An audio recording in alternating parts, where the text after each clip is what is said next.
knows that they're there and appreciates their presence. But my understanding is that he will be able to walk and hopefully run. I think that an excellent recovery is a good possibility. Peter King, your thoughts when you hear all that about your friend Steve Scalise?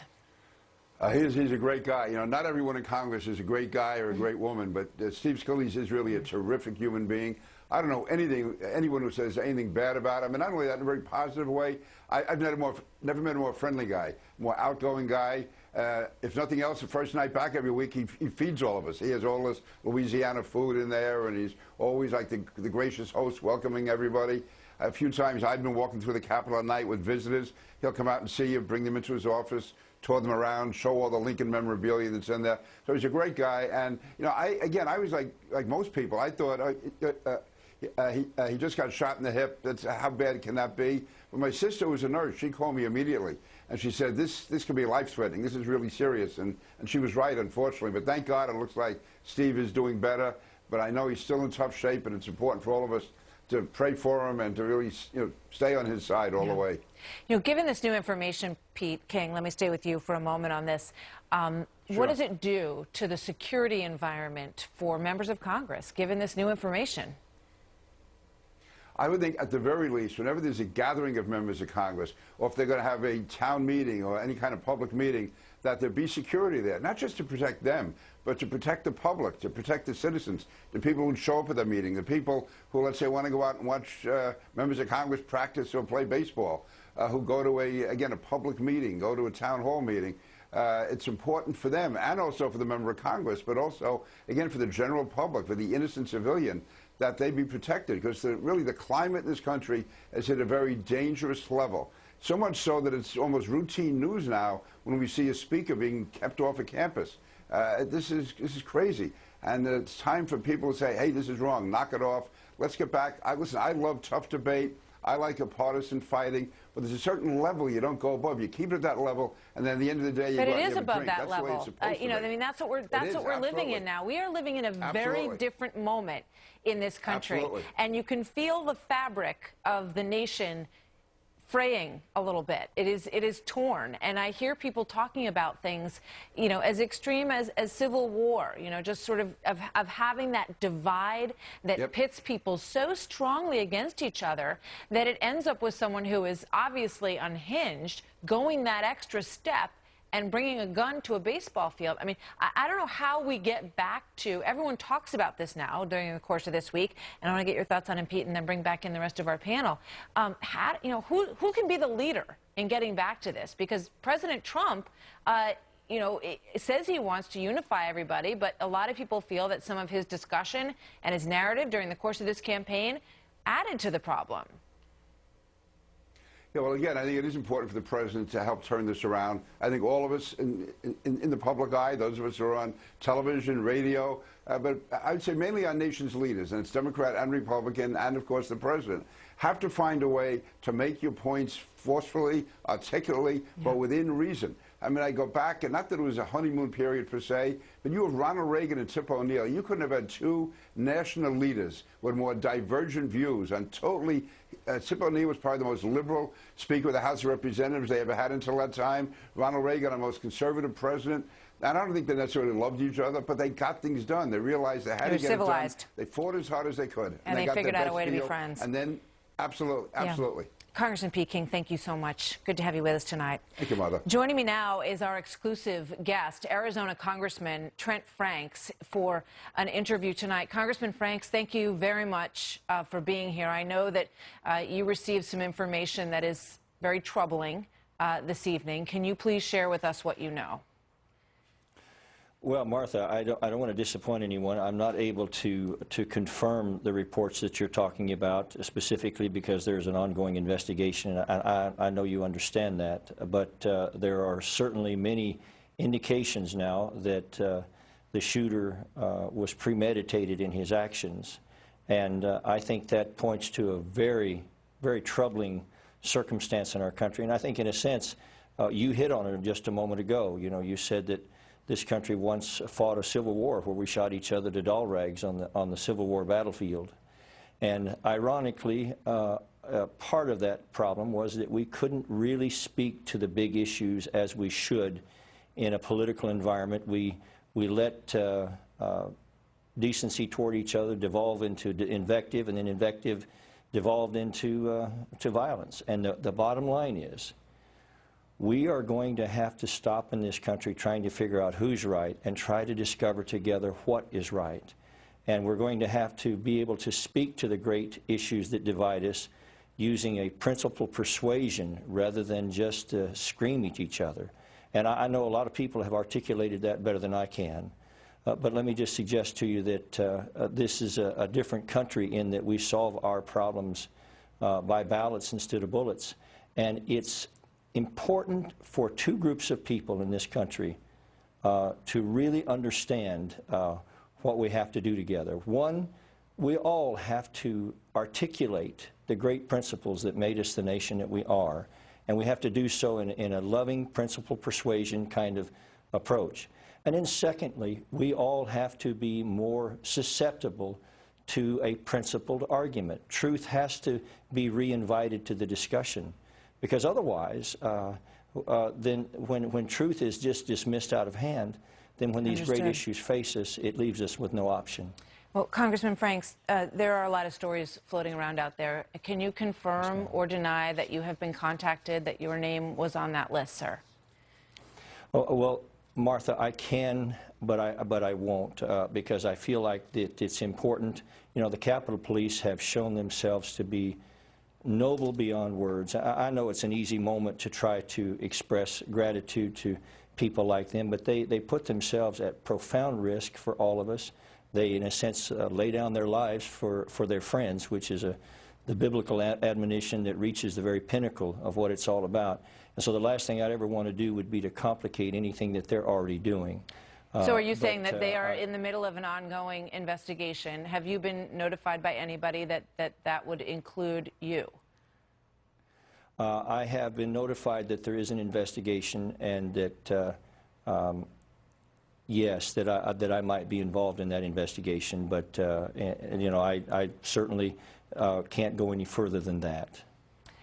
Understood. In terms of the measures that will be taken, because the picture that we saw on the baseball field the other day was horrific, and everyone praised for Steve Scalise and the others who were injured, and you so rightly point out the valiant behavior of the Capitol Hill Police who were involved in that, and we saw one of them out on the baseball diamond last night throughout that first pitch. Was just a really stirring and very moving moment for everybody. But in terms of how things change now, if there are others who were on his list, and I'm sure they are investigating whether or not, and there's no indication at this point that he was involved with anyone else, but are they investigating whether or not his circle went wider than just himself, Mr. Hodgkinson? Well, I mean, I think that they are trying to investigate every possible element. It seems pretty clear that he acted alone. I think that's the case, but I certainly don't want to prejudice any investigation. But I do want to say, and I don't want to take advantage of the moment, but I want to say something about Steve Scalise. I know everybody is praying for him, and I want to make sure he knows my name is on that list. But there's something greater here that we need to point out. Steve has always been a very loving, decent human being to all the people in Congress. He's never been arrogant in his leadership role, and because of that, he was out playing baseball with the rank and file, and his security team was there. So in a sense, Steve Scalise took a bullet for a number of his colleagues, and if he hadn't been there, neither would the police have been there, neither would the Capitol Police have been. And it's very, very likely that several members of Congress would have been killed. You're so right. His presence so I salute him with my heart. Absolutely, and his presence changed the dynamic there, and it did save all of those people's lives. Has your security changed in the past several hours? Do you have any additional, are there measures that you need to take now, sir? Well, we have taken significant measures prior to this already, especially in our home district. The Capitol Police have been so effective that we have relied upon them primarily in D.C. But there has been a sharpened awareness, as you might imagine. But fortunately, we've been very blessed to have good people on our staff that are trained in that regard. And so I'm thankful. But it does remind you, no matter who you are, that we are all not promised tomorrow, and we should be very thankful for each day that we have. And as a father, you know, coming up on Father's Day to two 8-year-old twins, I am extremely grateful for every day that I have with them. And I hope that all of us as Americans will begin to recognize what a gift it is to be alive and to be in the United States of America, and to somehow make sure that this flagship of freedom for the whole human family remains vibrant. And to do that, we need to get together and consider those ideals that the Founding Fathers had, that we're all children of God. From your mouth to God's ears and everybody else's, I guess. Congressman Trent Franks, thank you, sir, and we hope that you and all your colleagues and all the staffers and everyone who works with you continue to stay safe. Thank you, sir. Good to speak to you tonight. Thank you, Martha. Thank you. So let's bring back our panel. Chris Starwalt, Kristen Soltis-Anderson, and Richard Fowler now joining us as well. Obviously, a difficult situation for these people who are involved in this now widening investigation, Chris. Oh, yeah. And we can imagine at a time in the not-so-distant future that we will have considerably more security around Congress. And that is perhaps a necessity, but it's also a shame, because part of what has happened to Washington, part of what has happened to Congress and our politics, is that all of the security and all of this puts our representatives at greater remove from us. The distance between the governed and the governors grows greater. That increases misunderstanding, that increases resentment, and that makes situations worse. It would be a terrible shame if, as the consequence of a lunatic, that there was a necessity that we would find all 435 members of Congress basically under armed guard all the time. But you could see how we could get there. Yeah, I mean, I think of the days when, you know, you could line up and sit on the floor outside of Abraham Lincoln's office and wait for your turn to walk in. Those days have long been over, obviously. But the world changes so dramatically in the course of all of this. Richard, you know, you think about the coarseness of our society and the kinds of things that we have witnessed in the past few weeks from comedians and, you know, people who are, you know, getting ratings and cable news and everywhere else to sort of throw barbs at the president, to throw barbs at each other. We're in a problematic moment now. Yeah, I think this is a moment of self-reflection, Martha. I got to tell you, I think as pundits, a lot of times folks at home think we yell at each other on here, but the civility amongst us actually does exist. We actually all get along, and I think they only get to see the yelling and the I disagree with you on policy, thus I have to call you a name, or you have to call me a name. And that's what ends up taking root, instead of the fact that we disagree on policy, but it doesn't mean that we hate each other as people. But what about the hatred towards the president? You know, I mean, thoughts on that? I mean, we know that this individual hated President Trump. You know, he said that, he wrote that, he put that on his social media. I don't remember a time ever when the vitriol was so outspoken and so forceful and so ugly towards a president of the United States. Well, I would say that this, I think, started in, you know, the early 2000s. I think there was a lot of hate for President Bush. I think there was a lot of hate for Barack Obama, and I think now it's translating over to Donald Trump, and I think that has everything to do with the fact that since 2000, I would say since 9/11, and years after, subsequent years after that, almost the 2004 election with Swift Boat, you saw this divide where it became the left, and there was a clear line of distinction, and they became the right, and there was a clear line of distinction. And now, you know, we've all sort of fueled this, and we yell at each other, and because of that, it's created this sort of situation where folks at home and people watching, or loons like this gunman, they take that to be reality when that actually isn't the case. Yeah. Kristen, and then, you know, it pushes over the edge, and we find ourselves covering stories like this. Well, and Martha, you were talking about how things aren't the way they used to be. There's a quote that I'm reminded of from somebody across the aisle from me, former Vice President Joe Biden. He often gives speeches where he talks about how he remembers a time early in his political career when people would disagree, but they didn't question each other's motives. That you could say, I think you're wrong, but I don't think that you're a bad person. And that seems to be something that's really lost in our political discourse today, that it's so easy not just to say, I disagree with you about whether tax policy changes will create jobs, or I disagree with you about what we should do on foreign policy, but instead it's this assumption that people on the other side of the debate are bad people, that fundamentally their motives are bad, that we don't want the same things as Americans. And I think that's a big contributor to where we've seen this political discourse in our country fall apart. Just about half a minute. Final quick thought, Chris. About 40 years ago, every major American city had burned in riots.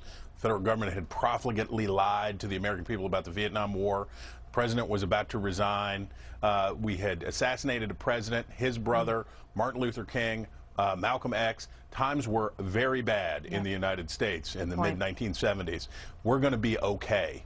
We can do this. We're better than this moment, but we've been in worse times before. We will be okay. Chris, Kristen, Richard, thank you very much. I like all of you. Bye, guys. Thank you. Quick break now. We will be right back with more on the story. Obama-era Cuba policy, and in a fiery rally before a Miami crowd, he called out the Cuba regime's treatment of its opponents and demanded the return of a woman convicted for the killing of a New Jersey state trooper.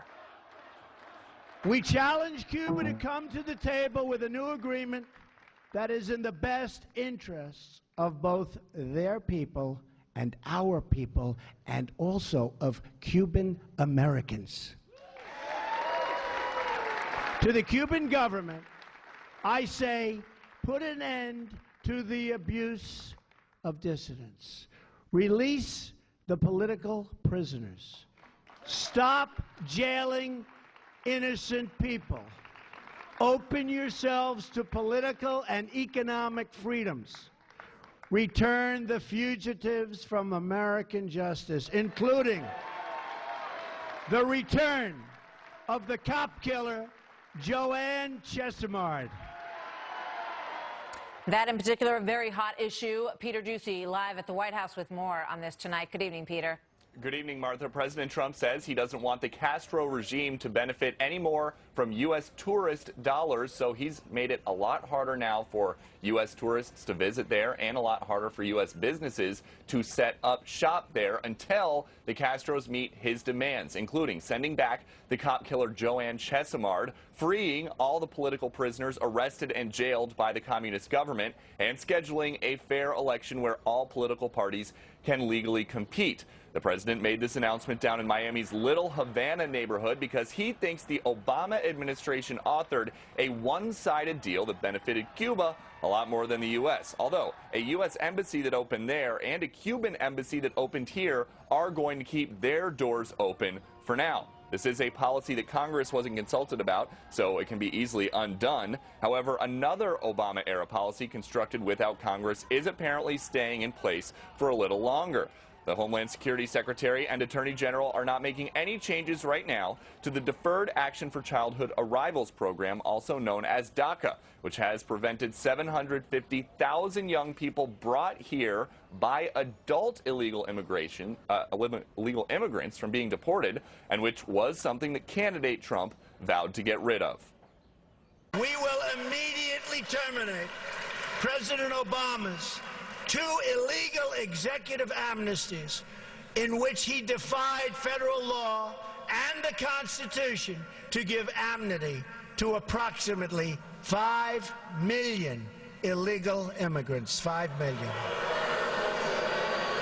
But since moving here, President Trump has said that he wants to have a heart when dealing with these young people brought here by illegal parents, and he has assured those young people to rest easy. And the White House stressed to us earlier today there has been no final decision made on DACA. There's just no change for now. Martha. A lot of questions. Peter, thank you very much. So joining us now, David Wohl, an attorney, and Pablo Manriquez, a Democratic strategist and K Street Media co-founder. Gentlemen, welcome. Good to have both of you with us tonight. Evening, so in terms of Cuba, a fairly big development in terms of the approach and in terms of the people that would have to be brought back here, including Joanne Chesimard, which is a huge issue, if we were to reopen this agreement. So, Pablo, what are your thoughts on that? Well, I think that a sensible U.S.-Cuba policy needs to take into account 2 things. The very real suffering of the Cuban-American community and what they felt as exiles in this country for the past 6 decades, but also America's best interest, economic interest, and foreign policy interest, both at home and in the region. I feel like President Trump's statements today, his announcement today, definitely paid a lot of tribute to the latter, to the Cuban-American community, but it doesn't necessarily help the U.S. economy in the short or in the long term. In fact, if anything, it's going to cost us money and it's going to cost us jobs. Well, I mean, when you look at the potential for the Cuban economy, I think a lot of people felt, David, that the original deal that was done under the Obama administration did quite a bit, actually, for the future of the Cuban economy and for the Cuban military and the regime. That was exactly it, Martha. All the tourist dollars and the business dollars went exactly to the wrong places, the military and the Cuban regime. And I think the reality is that Mr. Trump knows what's going on here, and he knows how the innocent people are being persecuted there, and the 71 fugitives that are being harbored there, like the cop killer Joanne Chesimard, need to be returned. When Barack Obama made this deal, he went there and said, how about returning the fugitives, including the cop killer? They said no, and he said, okay, well, there's a new sheriff in town, and he said, bottom line is, he's going to renegotiate this deal, and part of that renegotiation, because he loves law enforcement and supports them 100%, will be returning all of those fugitives, and if Cuba knows what's in its best interest, it will comply, believe me. All right, Pablo, your thoughts on the moves that were made in the announcement on DACA and on the parents who are here as well? Well, I would like to say that I am a Democrat, and I voted for Hillary Clinton, and I am extremely pleased with President Trump today. Mr. President, if you're watching, I would encourage you to talk and meet with Secretary Kelly and look for a more permanent solution like the one he mentioned he's in favor of to Congress the other day to keep these kids here, because they really are Americans and they deserve a future here. All right, so how does that go over with President Trump's base, though, David? Well, the base will have a little bit of a difficult time with it, but Martha, I liken it to a parent going into a store shoplifting and putting the merchandise in the child's backpack. The child isn't going to be convicted of any type of shoplifting. Mr. Trump has tremendous respect for young people who, against all odds, make successes out of their lives. He knows this is a big deal. He also respects John Kelly, the Secretary of DHS, tremendously. Kelly wants this to go through. So the big thing with Trump is he's going to keep that exception for kids who engage in criminal activity. But other than them, I fully expect this will proceed, and those kids will get the benefits of DACA as long as they fit under the circumstances of the law. Pablo and David, thank you very much. Good to see you both tonight. Thank you, Martha. Have a good one. So still ahead tonight, 7 crew members are reportedly missing and 1 injured after a U.S. Navy destroyer collided with a merchant ship off the coast of Japan. The U.S. 7th Fleet on its Facebook page saying that they are working with the Japanese Coast Guard to conduct a medical evaluation, or evacuation, I should say, of one of those sailors. The fleet is said to be determining whether or not there are further injuries, and we're going to keep you posted on all of this because it's just coming in. They have not announced anything specific in terms of names. So we're going to take a quick break. We'll be right back. We are back with more of the story. The president igniting a firestorm this morning with this tweet. I am being investigated for firing the FBI director by the man who told me to fire the FBI director. Witch hunt. So who was he referring to, and did the president confirm that he is under investigation? Brian Lanza served as the deputy communications director for the Trump campaign and now works as a lobbyist with Mercury in D.C. And Michael Meehan served as senior communications advisor to John Kerry's 2004 presidential campaign. So you both have a background in communications. Michael, how's the communicating going here? Yeah, I can't believe it, but I think the Twitter should not be in the president's hand, but he clearly loves the fact that he gets to speak over the national media and use it. This cannot be helpful. The lawyers who help him have advised him not to be on this. I'm not in a position to give the president advice, but this cannot be helpful to their case. Yeah, I mean, you got to imagine that when this one hit the Twitter sphere, Brian, that the lawyers were not happy. You know, listen, I think there's, you know, the president has frustrations with this investigation. Lawyers have frustration. Congress has frustration. I think everybody has frustration that we're nearly a year later into this so-called investigation, which started in, I think we've seen reports that said it started in July of 2016, and nobody's been able to come up with a single crime of collusion. So obviously, you know, frustration goes everywhere, and let me cut to the chase here, because does this prompt the need for Rod Rosenstein to recuse himself? You know, that's something that Rod's going to have to answer for himself. I mean, he has stated, you know, he'll recuse himself when there's a conflict. I don't think there's been a determination of a conflict. I think if we're looking at anything of a conflict, would probably be the relationship between Comey and Mueller. I mean, those two are best friends. Like, those two have the ability to communicate and set up traps for the president along the way, whether fair or unfair. I mean, that's the only thing that gives me pause. I mean, everybody was very happy about Robert Mueller until sort of all of the rest of this trickled out, Michael. Now this is definitely the thinking, that they're too close, that this doesn't work. Thought on that? Well, what about the leaks? Michael, go ahead. I'm sorry. Bob Mueller is one of the most unimpeachable characters in this play, and he's been put in charge of a task where he's a war hero. He's very thorough. The Senator Lindsey Graham said it best. This investigation may, in fact, clear the president, so we should just steer clear of it until they get the facts, run through the process, and make a recommendation. Right. In the Everybody meantime, should take a deep breath. I do want to get your thoughts on this, because the vice president, Mike Pence, now also has hired an attorney, and in just sort of a plot thickening development is Richard Cullen, who happens to be the godparent to one of James Comey's children. I mean, Brian, it's everybody seems to be intertwined in this play, as Michael put it. It's the swamp. It's the swamp. I mean, it's just everybody's interlinked here in D.C., and that's the problem. While the rest of America is trying to get ahead, it's working 2 to 3 jobs to make ends meet. The swamp's intermingling with with partisans left and right. I mean, at the end of the day, D.C. is the problem for for a lot of people in the American dream. And you're right. I mean, very few times I'll agree with Lindsey Graham, and he's right. This investigation will ultimately prove President Trump innocent of any of the collusions or any of these things that are being brought forward. But it doesn't change the fact that the leaks, which now are coming from the Mueller's investigation, are distracting from the president's agenda. I don't think the president would have any of this frustration if we just would have dealt with the leaks appropriately. And we're now talking about leaks that are potentially criminal. So you have a criminal, you have an entity that's potentially breaking the crime to investigate crimes into what may have taken place during the campaign. And we now know a year later nothing's taken place. So there's there's reservations, there's frustration. All right, we got to go. Thank you very much, Michael Meehan and Brian Lanza. Good to see you both tonight. Little Crunch, we got a lot of breaking news. So still to come tonight, a teenager tells her boyfriend to kill himself, and he does.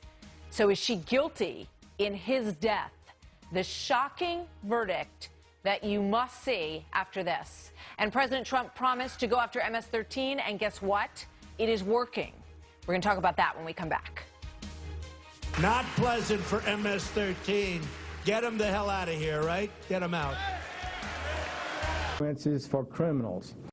So that was Attorney General Jeff Sessions, and it's a crackdown that is actually getting results. Authorities just announced the arrests of 39 MS-13 gang members in New York in just the last month.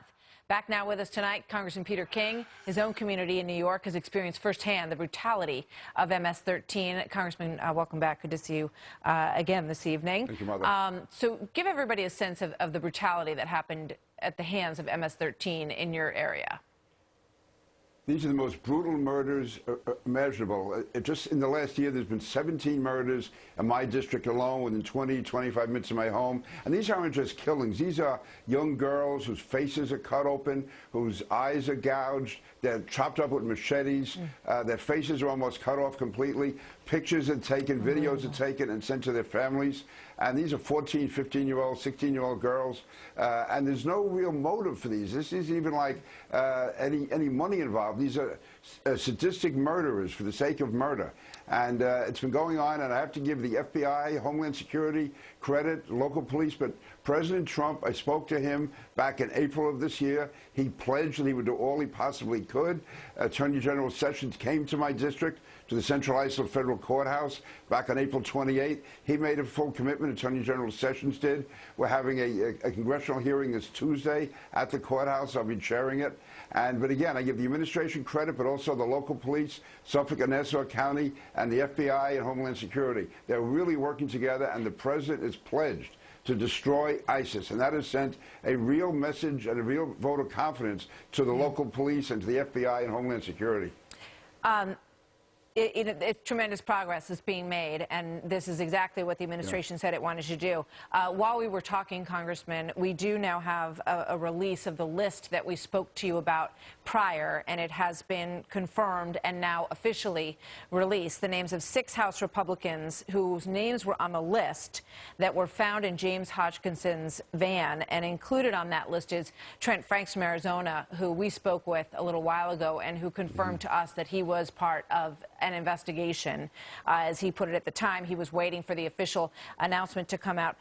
Also, Scott Desjarlais of Tennessee, Trent Franks, as I said, Jim Jordan of Ohio, Mo Brooks of Alabama, Morgan Griffin of Virginia. Most of these people are members of the House Freedom Caucus. I can't say all of them are, but I know a lot of those names are. Your thoughts on the release of these names, sir?